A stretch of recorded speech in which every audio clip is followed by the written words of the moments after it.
Today I'm going to show you how to make this jute coaster.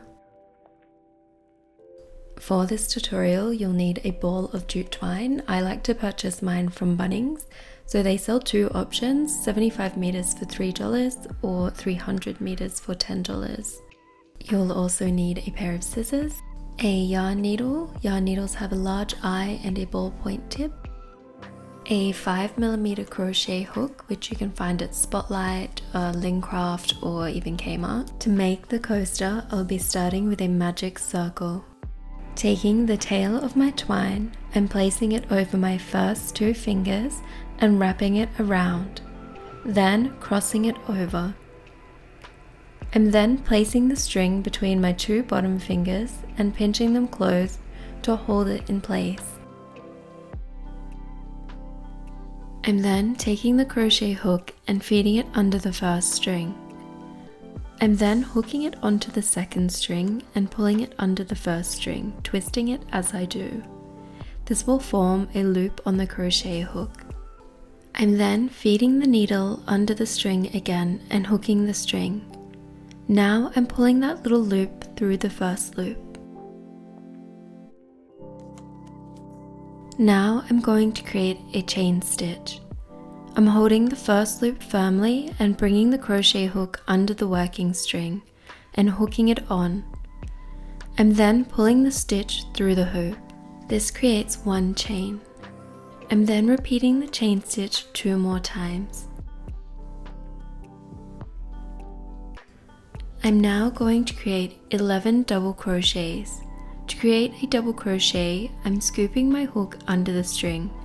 This is called a yarn over, and I'm threading it through the big circle. Then doing another yarn over and pulling it back through the circle. This will create 3 loops on the hook. I'm then doing another yarn over and pulling the hook through the first 2 loops on the hook. I'm then doing another yarn over and pulling the hook through the 2 remaining loops. That is the first double crochet done.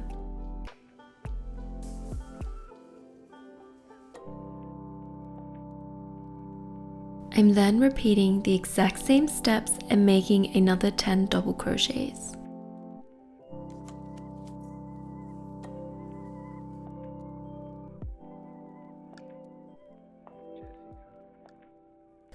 Once finished, there should be 12 double crochets in total, 11 that are actual double crochets and 1 that is the 3 chain stitches. So now I'm going to pull my loose string. This will tighten the magic circle and bring the stitches together to form a circle. I'm then slip stitching through the top of the first chain to close my circle. To make the slip stitch, I'm pushing the hook through the top loop of my chain 3. Yarn over, pull the hook through the loop, then through again. Now I'm ready to begin my next row. To start, I'll be doing 3 chain stitches.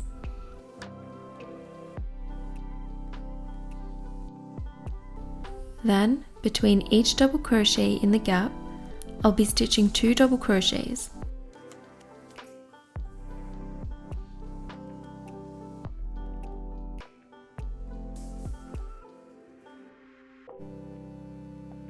The chain 3 will count as 1 double crochet for the first gap. I'm working in these gaps between the double crochets. I'm then repeating this the whole way around in each gap. There should be 24 double crochets when the round is finished, so 2 double crochets in each gap.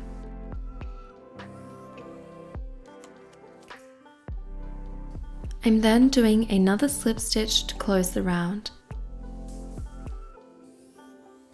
For the last round, I'm starting with a chain 3 again, but this time I'll be alternating between 2 double crochets and 1 double crochet per gap.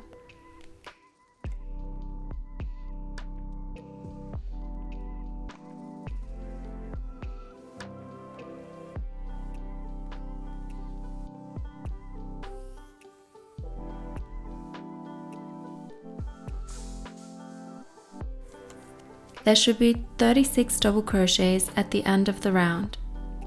Again, just slip stitching to close the round.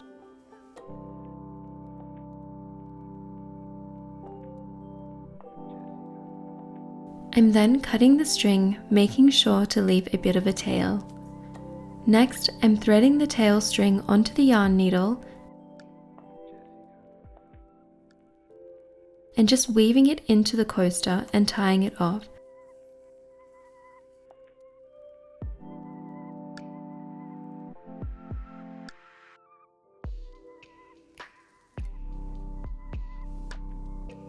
Snipping off any excess.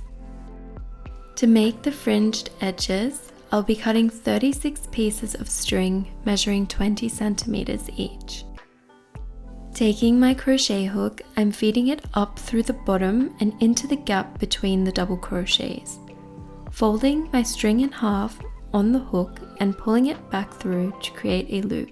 I'm then feeding the tail ends of the string through the loop, making sure to pull them tight. I'm then repeating this in every gap until there are no gaps left.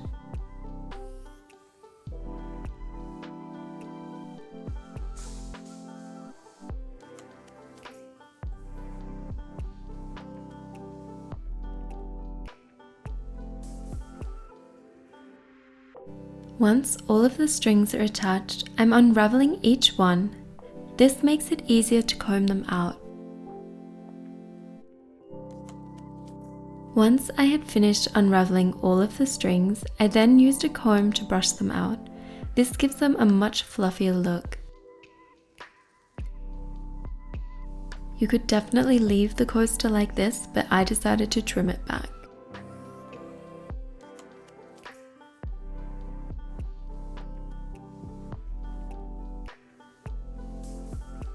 This is the finished coaster. I love how it turned out, and I think these would look especially great in a coastal boho style home. I hope you have enjoyed this tutorial. Please give this video a like if you have, and subscribe if you would like to see more. I would love for you to tag me on Instagram if you make any of my DIYs so I can share them in my stories. Hope you have a beautiful and creative week. Bye for now.